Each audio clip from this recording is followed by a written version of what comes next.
அந்த காட்டுல ஜக்கு ஒரு பெரிய பைக் வச்சு ஓட்டிட்டு இருந்தான். எல்லா பறவைகளுக்கும் தொல்லையும் கொடுத்தான். மீனுக்குருவிக்கு ரொம்ப உடம்பு சரியில்லை. ஜக்குவோட வண்டி சத்தத்தினால அவங்களுக்கு தொந்தரவா இருந்தது. ஜக்கு, எங்க அம்மாக்கு ரொம்ப உடம்பு சரியில்லை. நீ ஓட்டுற வண்டி சத்தம் ரொம்ப தொந்தரவா இருக்கு ஜக்கு. வேற பக்கம் ஓட்டுறியா? ஜக்கு வண்டியில இருந்து கீழே இறங்கினான். எங்க அப்பா எனக்கு 2 லட்சம் போட்டு இந்த பைக்கை வாங்கி கொடுத்துருக்காங்க. உனக்கு வேணா உங்க அம்மா கூட்டிட்டு நீ வேற காட்டுக்கு போ. அதை விட்டுட்டு என்ன வண்டி ஓட்ட வேணான்னு சொல்றதுக்கு நீ யாரு? குக்குவும் ஜக்கு இப்படி பேசிட்டு இருந்தாங்க. பேசிட்டு இருக்கும்போதே ஜக்கு குக்கு பயங்கரமா அடிச்சுக்கிட்டாங்க. குக்கு, நீ என் மேல கையை வச்சிட்டல்ல, இரு எங்க அப்பாவை கூட்டிட்டு வந்து நான் உன்னை பேசிக்கிறேன்.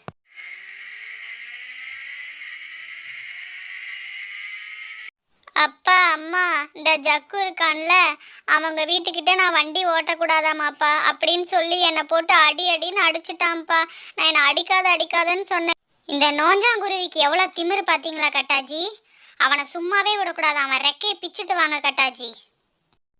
என் பையன் மேலேயே கையை வச்சுட்டானா? அவனை நான் சும்மா விட மாட்டேன். வா ஜக்கு, கிளம்பலாம். கட்டாக்காக மீனுக்குருவி வீட்டை நோக்கி பறந்து போச்சு. ஜக்கு பைக்ல போனான். நோஞ்சாங்குருவீங்களா, நீங்க 2 பேரும் வெளியே வரீங்களா இல்ல நான் வீட்டுக்குள்ள வரட்டுமா? என்ன சொல்றீங்க? குக்கு, எதுவா இருந்தாலும் அம்மா பாத்துக்குவேன். நீ வெளியே வரக்கூடாது. மீனுக்குருவி வீட்டுக்குள்ள இருந்து வெளியே வந்தது. கட்டாண்ணா, 2 பேர் மேலேயும் தப்பு இருக்கு. 2 பேருமே அடிச்சுக்கிட்டானுங்க. ஜக்கு அவன் மேல தப்பு இல்லாத மாதிரி உங்களை கூட்டிட்டு வந்திருக்கான். அந்த கதையெல்லாம் நீ பேசாத. இன்னொரு டைம் என் பையனை அடிச்சா உன் ரெக்கையை தனித்தனியா பிச்சு வெளியே வீசிடுவேன் பாத்துக்க. மீனுக்குருவி கூட சண்டை போட்டுட்டு கட்டாக்காகவும் ஜக்குவும் வண்டியில போனாங்க. ஜக்கு அவனோட பைக் எடுத்துட்டு புறா வீட்டுக்கு கீழே போய் அவங்கள தொந்தரவு கொடுத்துட்டு இருந்தான். ஜக்கு, காட்டுல எவ்வளவு இடம் இருக்கு. நீ ஏன் அங்க போகாம இங்க எல்லா வீட்லயும் வந்து தொந்தரவு கொடுத்துட்டு இருக்க? இதெல்லாம் பேச முடியாதுன்னு நினைச்ச புறா 2 பேரும் பறந்து போயிட்டாங்க. புறா ஆண்டி, புறா அங்கிள், ரொம்ப சந்தோஷம். இப்படிதான் என்னை பார்த்து பயப்படணும், சரியா? ஜக்குவாவது கொக்கா. கட்டாஜி, நம்ம பையன் ஹீரோ மாதிரி இருக்கான்ல.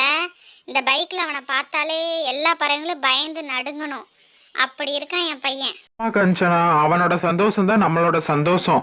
அதனாலதான் கடனை வாங்கி இவ்வளவு பெரிய வண்டி அவனுக்கு நம்ம வாங்கி கொடுத்துருக்கோம். ஜக்கு போற வழியில அவனோட ஃப்ரெண்டை பார்த்துட்டான். மிட்டு ரேஸ் வச்சுக்கலாமா? யார் வின் பண்றான்னு பார்க்கலாம்.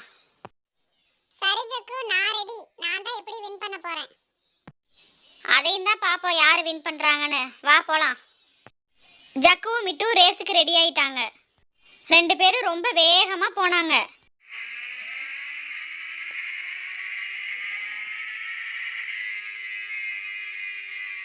ஜக்கு வீலிங் பண்றேன்னு சொல்லிட்டு ஒரு மரத்து மேல போய் முட்டிட்டான். முட்டி அவனோட வண்டியெல்லாம் நொறுங்கிருச்சு. அவனும் கீழே விழுந்து பயங்கரமா ரத்த காயமாயிருச்சு.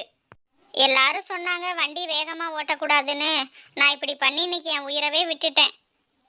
இப்படி நினைச்ச ஜக்கு கொஞ்ச நேரத்துலலாம் இறந்து போயிட்டான். ஜக்கு இறந்து போன விஷயம் தெரிஞ்ச அவங்க அம்மா அப்பா 2 பேரும் அழுதுகிட்டே வேக வேகமா பறந்து வந்தாங்க.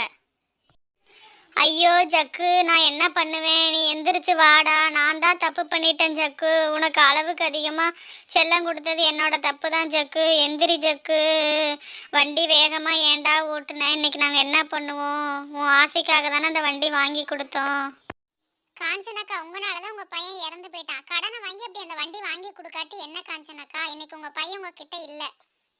வண்டி வாங்கினது தப்பு இல்ல. அதை பொறுமையா ஓட்டி இருந்தானா இப்ப இந்த பிரச்சனையே இல்ல. சப்ஸ்கிரைப் பண்ணுங்க.